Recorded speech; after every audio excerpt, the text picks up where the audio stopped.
بسم اللہ الرحمن الرحیم۔ عزیز طالب علموں، ایک بوڑھا کاشتکار تھا۔ اس نے ایک دن بھینس کو ہل پہ جوت رکھا تھا اور عام طور پر بیل سے جو ہل چلاتا تھا اس کو سائے میں باندھ رکھا تھا۔ لوگوں نے پوچھا، بڑے میاں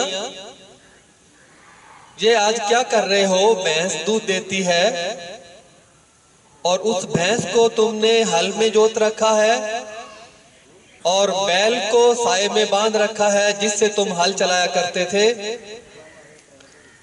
اس نے کہا کہ یہ بھینس شہر سے آئی ہے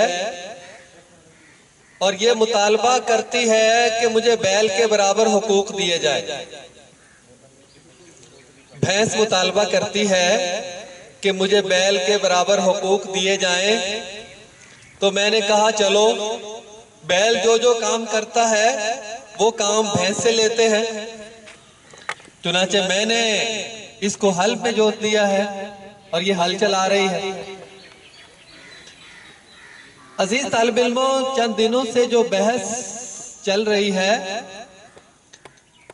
کچھ غیر ملکی امداد کے ساتھ خواتین پاکستان کے اندر بے حیائی کا سیلاب اس طرح سے چاہتی ہیں،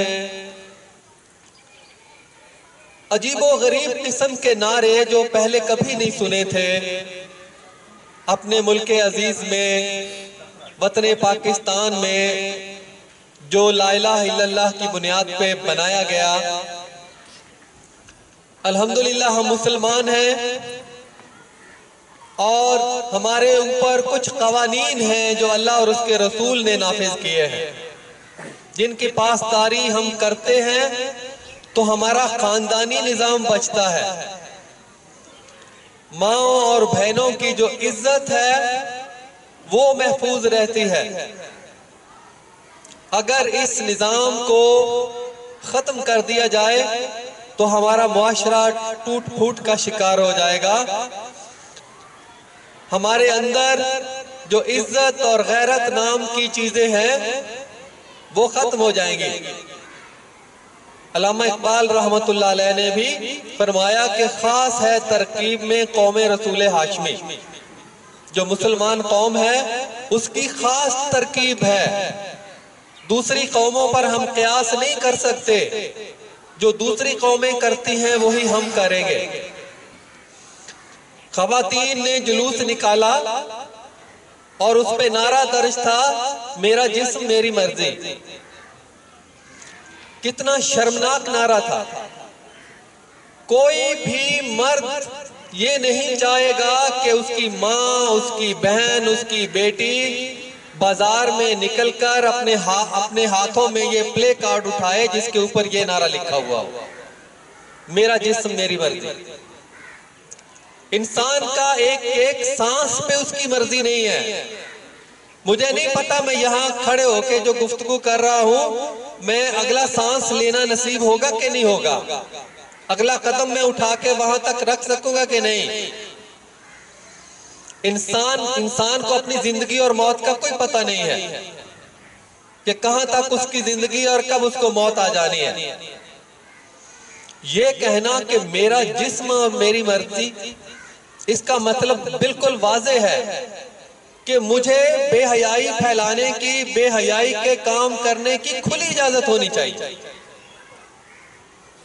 یہ پاکستان میں نہیں بلکہ یہ ایسے ملک میں بھی نہیں چل سکتا جس کا کوئی مذہب نہ ہو، اس میں بھی نہیں چل سکتا۔ اللہ تعالیٰ نے خاندانی نظام بنایا ہے، ایک مرد اور ایک عورت شادی ہوتی ہے اور وہ محبت کا رشتہ قائم ہوتا ہے، وہ پیار کا رشتہ قائم ہوتا ہے، اس سے اولاد آگے پیدا ہوتی ہے، خاندانی نظام بڑھتا ہے، پھلتا پھولتا ہے، خوشیاں گھر کے اندر آتی ہیں۔ اگر یہ نظام ختم کر دیا جائے یہ مقدس رشتے ختم ہو جائیں تو انسانوں اور حیوانوں کے درمیان فرق ختم ہو جائے گا۔ وہ حیوان جو کسی قاعدے کلیے کے پابند نہیں ہوتے، وہ کتے، بلے اور گدھے جو کسی قاعدے کلیے کے پابند نہیں ہوتے، جن کے نزدیک کوئی رشتہ نہیں ہوتا، کوئی رشتہ مقدس نہیں ہوتا، جن کو ان چیزوں کا کوئی علم نہیں ہے، پھر انسان انہی جانوروں جیسا ہو جائے گا۔ تو عزیز بچوں، آپ بڑے ہیں، 11ویں 12ویں کے طالب علم ہیں، آپ کے سامنے اخباروں میں، آپ کے سامنے سوشل میڈیا پہ، فیس بک پہ، واٹس ایپ پہ اس طرح کے نعرے آ رہے ہیں، میرا جسم میری مرضی۔ دوپٹے کے بارے میں کہا جا رہا ہے کہ دوپٹہ مرد کو اگر اتنا پسند ہے کہ وہ اپنے منہ پہ باندھ لے، یعنی ہمیں کچھ نہ کہا جائے۔ اللہ تعالیٰ نے مرد کے لیے بھی حکم دیا ہے کہ وہ نظریں نیچی کر کے چلے، اور عورت کے لیے حکم دیا ہے کہ وہ پردہ کر کے چلے، اوڑھنیاں، اب اوڑھنی اپنے اوپر اوڑھ کر چلے تاکہ اپنے جسم کی نمائش نہ کرے، اور اس کی وجہ بتائی تاکہ ستائی نہ جائیں، عورتیں ستائی نہ جائیں، عورتوں کی عزت پامال نہ ہو۔ افسوس ہے ایسے لوگوں پر اور ایسی عورتوں پر جو سرعام نعرے لکھ کر یہ چاہ رہی ہیں، یہ پیغام دے رہی ہیں کہ ہمیں ستاؤ، ہماری عزت کو پامال کرو، ہماری عزت کو لوٹو۔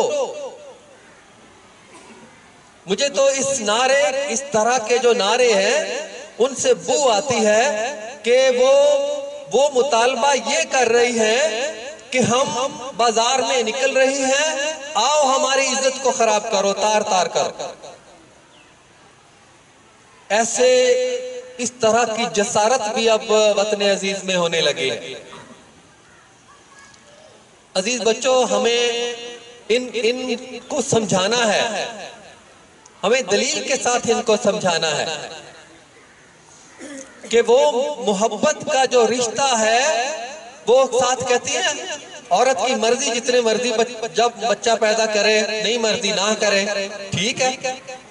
جب ایک خاندانی نظام کے اندر آپ آ گئی ہیں، نکاح کے اندر آ گئی ہیں، تو میاں بیوی کا رشتہ بالآخر والد اور والدہ کے رشتے میں بدل جاتا ہے۔ اسلام نے ماں کے قدموں کے نیچے جنت رکھی ہے، ماں کے قدموں کے نیچے۔ عورت کو اتنا مقام کسی اور مذہب نے نہیں دیا۔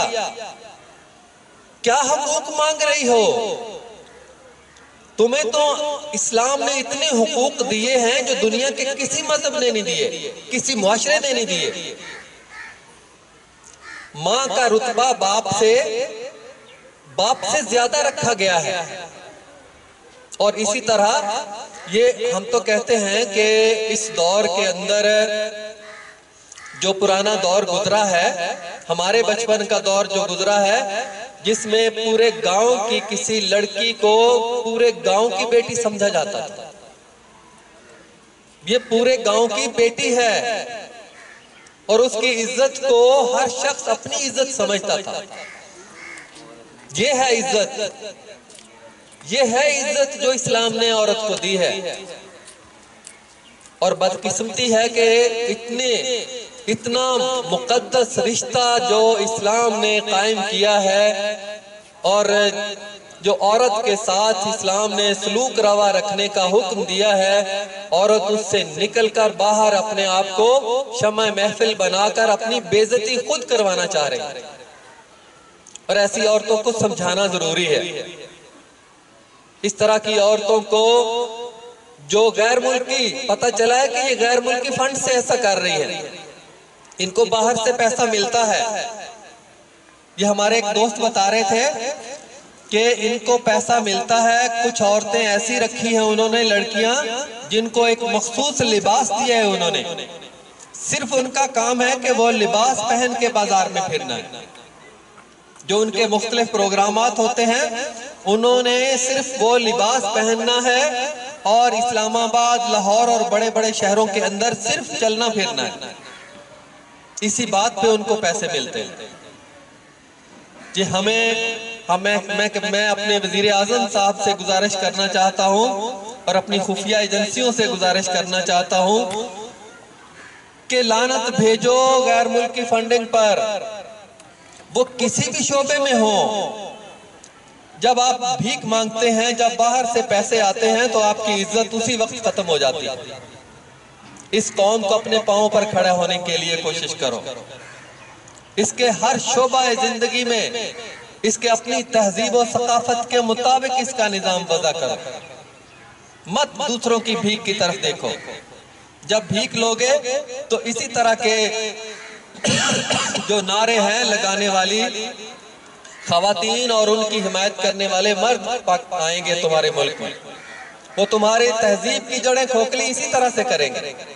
تو میری اللہ سے دعا ہے کہ اللہ تعالیٰ ہمیں اپنے وطن کو، اپنے ملک کو جس نظریاتی بنیاد پہ ہم نے قائم کیا تھا، ان نظریاتی بنیادوں کو زیادہ مستحکم کرنے کی توفیق عطا فرمائے۔ وَمَا عَلَيْنَا إِلَّا الْبَلَاغُ الْمُبِينُ۔